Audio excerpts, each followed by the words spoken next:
ఆ 7 దినం పుట్టింట్లో బాలుడు కావు కావని తుట్టుపోతున్నాడు. ఈ రోజు మహాశివరాత్రి, తప్పకుండా నాకు భిక్షము పెట్టగలరు కదా? ఎవరు ఆ సొంత ఇచ్చిన సామర్థ్యముడు బిడ్డకిచ్చిన వరదశివుడు అన్న ఇంటికి ఉన్నారు. తొట్టిలోని బాలుడు 7 దినముల బాలింటి కదా, నా బాలుడు తొట్టిలో కావు కావని కొట్టుకొస్తున్నాడు. ఏముండవుతుంది అయ్యా జంగమయ్యా? అమ్మాయి, ఎవరు నువ్వు? ఎందుకు వచ్చినావు? నీకు ఎవరు? నాది ఉత్తరాది దేశము. నా పేరు గారిని పాపయ్య. సారీ, మా నగరి లోపల దాడి వచ్చి భిక్ష మంది ఎందుకు తీసుకోలేదు నాయన? దాదుల చేత నేను భిక్షను తీయను అమ్మాయి. దాదుల చేత అట్లా ఒకవేళ భిక్షం తీసినా మా ఇంటి ఎవరికి ముఖ్యం లేదు, మా సామర్థ్యానికి అర్పితం లేదు. ఇంకెవరు పెట్టవాలి? ఆ పాల నాగం వచ్చి భిక్షం పెట్టాలి, నేను భిక్షం కైకొని పోవాలా? బాలనగం అంటే నేనే. నువ్వేనా? నేను 7 దినం పురికి ఇంట్లో ఉన్నాను, అంట్లు మంటగా ఉన్నాను. ఎలా పెడుతుంది ఆయన? అమ్మాయి, ఈ జంగాలోకే అంటే అమ్మున్నా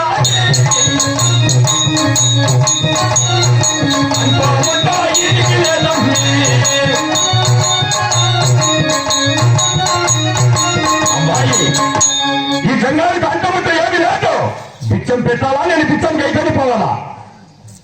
అయ్యా జంగమ దేవుడా, అలాగే నాయన. అమ్మ పుట్టేవా తీరా బాలా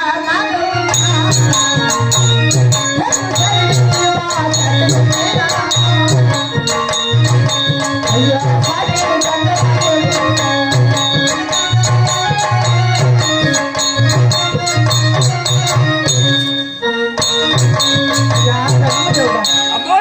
ఇదిగో షాడ్ భిక్షం కూడా తెచ్చినాను, ఇక్కో నాయన. ఇక్కడేమి 7 గెర్రెలు.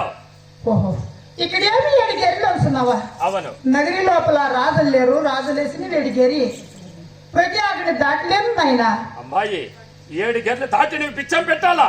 అప్పుడు నేను పిచ్చం తీసుకుపోతాను. స్వామి జంగమ దేవుడా, ఎంత మాత్రం కానీ నేను పొద్దు అక్కడిని దాటలేరు స్వామి. దాటలేవా? అయితే భిక్షం అందుకో, లేకపోతే వచ్చిందారు పుట్టుకుని వెళ్ళు నాయన. అమ్మాయి, అట్లా ఒకవేళ ఈ 7 గేళ్లు దాటి భిక్షం పెట్టకపోతేనా అమ్మాయి, నీకు భిక్ష ఇచ్చిన వద్దసిప్పుడు చదువు ఇచ్చిన సాంబచంద్రు మీ ఇంటి దేవుడు నేను. ఈ 7 గేళ్లు దాటి భిక్షం పెట్టకపోయినా ఇచ్చిన సంత తీసుకపోతా. సొంత ఉన్న బిడ్డ గట్టిగా యాక్టే చంపేస్తాను. 7 గేళ్లు దాటి భిక్షం పెట్టు. అయ్యా జంగమ దేవుడా, అమ్మాయి, ఇది ఏదో